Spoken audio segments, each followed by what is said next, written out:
Alors, nous sommes bien sûr, encore une fois, merci pour votre fidélité pour la formation. Soyez à l'aise, nous sommes là pour ça. Donc, d'abord, je tiens encore à vous remercier pour avoir fait confiance à notre système d'organisation. Et vous qui êtes en France, partout, Gabon, Togo, qui n'aménagez aucun effort pour être avec nous, vraiment, c'est vous notre motivation, on le dit toujours. Alors, nous voulons maintenant aborder le module tant entendu. Oui, comment produire les biopesticides. Mais avant, regardons le sujet.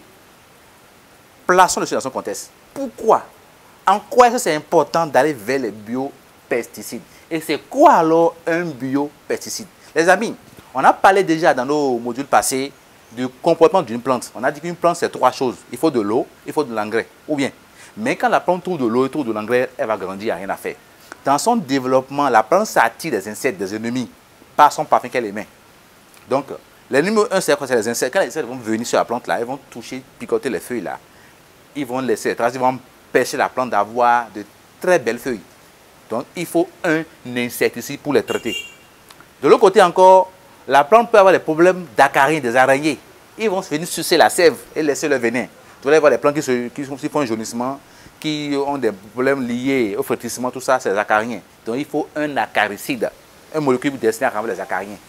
Insecticide, molécule destinée à renverser les insectes. Après ça, il y a les maladies fongiques, duo champion. Les champions vont venir voir, vont venir attaquer la tige ou la feuille. Vous allez voir, sur les feuilles, on voit des brûlements, des brûlures. On voit le bout du feu là se sécher, comme si quelqu'un venait dans la nuit mettre du briquet. Voyez-vous, c'est dû aux attaques de champions, dû aux maladies fongiques. Donc, il faut un fongicide. Ce sont les maladies que nous pouvons voir en haut de la plante. Ça. En bas, nous avons les maladies qui sont dans le sol, les nématodes, les vers de terre qui vont attaquer la racine. Vont faire des petits boutons au niveau des racines et empêcher la nourriture de monter, la sève de monter. Donc, on appelle les nématodes. Il faut un nématicide. À part ça, nous avons les bactéries aussi dans le sol. Les bactéries vont attaquer la racine et aussi commencer par croquer un retard de croissance au niveau de la plante. Il faut un bactéricide pour ça. Nous avons aussi quoi après tout ça? Les virus. Les virus, il n'y a pas de remède pour les virus. Quand vous êtes attaqué par les virus là, oh, c'est dead. C'est fini. Donc, il n'y a même pas une solution scientifique par rapport aux virus. Donc, priez pour ne pas les virus. Pour éviter les virus, c'est qu'il faut chaque fois, après avoir utilisé votre couteau, votre roue, votre pelle là, il faut prendre de l'alcool et chaque fois les traiter, les désinfecter, comme on le fait pour lutter contre le coronavirus. Donc, en faisant comme ça, vous allez être à l'abri des virus. Maintenant, tout ça là, insecticides, acaricides, fongicides là, c'est ça qu'on appelle en un mot les pesticides.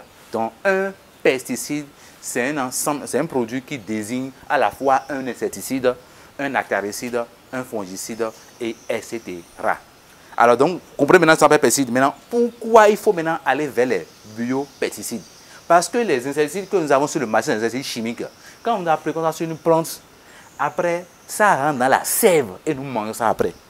Quand nous appliquons un acaricide chimique sur une plante, ça rentre dans, ça traite la plante, mais ça rentre dans la sève et après nous mangeons ça encore. Même chose pour les fongicides.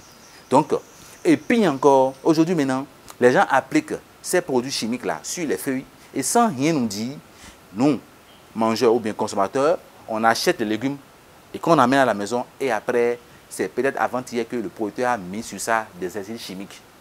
Donc, même sur les produits chimiques, on met toujours le délai de carence. Attention, quand vous appliquez tel produit-là, c'est toxique. Mais quand vous l'appliquez, attendez au moins 7 jours avant de faire la récolte. Le monsieur est pressé de manger. Du coup, qu'est-ce qu'il fait?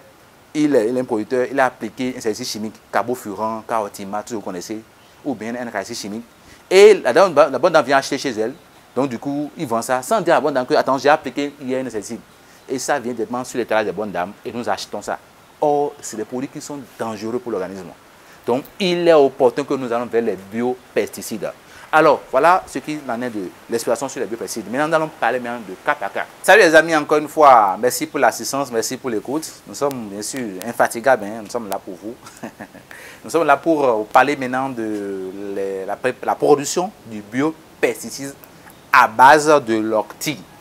Oui, il faut oser en parler. L'ortie est la seule plante au monde qui est utilisée à la fois comme fertilisant, comme un produit d'entretien phytosanitaire de la plante. C'est quoi l'ortie? Il y a jusqu'à 43 espèces d'ortie dans le monde entier. L'ortie que vous voyez quand vous tapez Google, sur Google, l'ortie est l'ortie de l'Europe. Il y a l'ortie de l'Afrique que beaucoup ne connaissent pas. D'autres vont prendre des plantes de verveine, d'autres vont prendre des plantes similaires, dire que c'est l'ortie. Non, Ce soir, je vais vous révéler grand public ce qu'est vraiment l'ortie et l'ortie tropicale. Dites l'ortie tropicale. L'ortie, si vous êtes impatient de voir ça, sachez que l'ortie peut être aussi utilisée dans la production animale. Si tu fais l'élevage du volaille, aviculture, l'élevage du lapin et que tu apprends à terre pour les Goliaths à consommer de l'ortie, elles vont t'étonner de par leur poids, de par leur taille. C'est un miracle de Dieu l'ortie. Alors voilà la plante. Sans transition, c'est ça qu'on appelle l'ortie. Cadre essaie de bien voir, c'est ça qu'on appelle l'ortie. Et souvent quand on voit les plantes sur les vidéos, on pense que c'est des plantes similaires. Non, il faut bien se renseigner. Sinon, il faut télécharger l'application qui permet d'identifier les plantes pour voir si c'est vraiment la plante que vous voulez. Voilà l'ortie.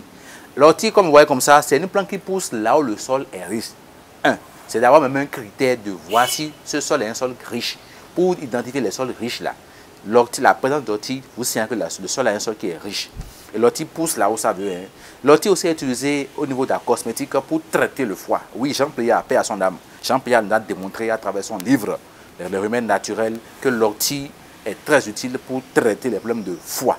Les amis, l'ortie, nous ne voulons pas parler de foie ce matin. Nous voulons parler de comment utiliser l'ortie pour préparer un biopesticide. L'ortie est très bon sur les sonalacées, par exemple tomates, pommes de terre. Ça lutte très bien contre les pucerons.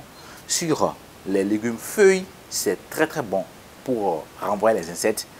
Et quand l'ortie est aussi appliquée au pied de la plante, c'est-à-dire sur le sol, ça représente en même temps un fertilisant qui stimule, qui booste la plante. C'est une véritable merveille. Allez vous renseigner sur l'ortie pour voir. Comment préparer votre biopesticide à base d'ortie très efficace à 75% contre les ravageurs, contre les problèmes de fertilité du sol, contre les problèmes de simulation d'engrais, contre les problèmes de boostage des plantes.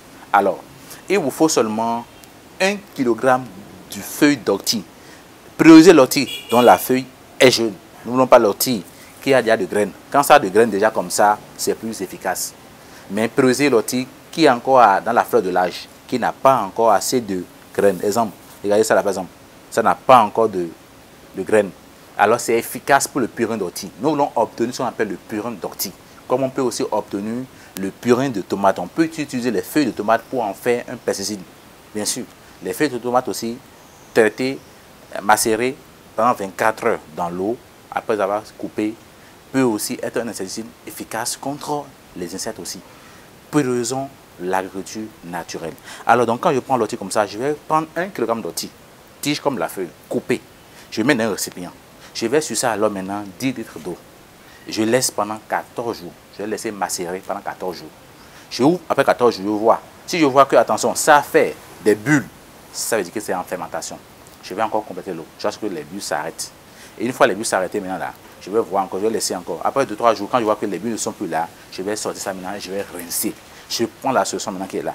C'est une solution très efficace pour même donner à manger. C'est riche, attention, pour ceux qui l'utilisent, pour les sonalacées, les tomates, piments, autres là. Vous devez savoir que, attention, ça peut créer un excès d'azote parce que c'est très riche en azote. Voyez-vous, c'est un engrais équilibré. Ça, le NDP, le K, mais ça a un excès en azote, 20 azote, 10P, 10K. Alors, donc, voyez-vous, c'est un peu ça. Donc, après avoir mélangé l'ortie avec l'eau, laissé masser pendant 24 jours de plantation, après, il faut maintenant rincer avec une moustiquaire ou avec des filtres comme que vous avez à votre disposition. Vous sortez maintenant le purin même, le purin que vous avez obtenu là. Mais de grâce, je vous conseille d'utiliser l'eau de pluie. C'est-à-dire quand il pleut là, l'eau qui tombe du ciel là, son pH c'est 10,02. C'est bon pour les problèmes de cœur. Donc il faut utiliser l'eau de pluie. Ça active bien l'ortie et surtout les jeunes plants d'ortie. Comme ça, vous aurez de véritables produits biopesticides qui vont vous aider à lutter contre les maladies fongiques. C'est un fongicide extraordinaire qui est très efficace. N'oubliez pas la dose, 40 ml de purin d'ortie dans 15 litres d'eau, l'eau de pluie encore, pour traiter 400 m² ou 1350 plants. Bye bye les amis, il reste seulement la partie comment avoir un biopesticide à base de l'ail. Ciao.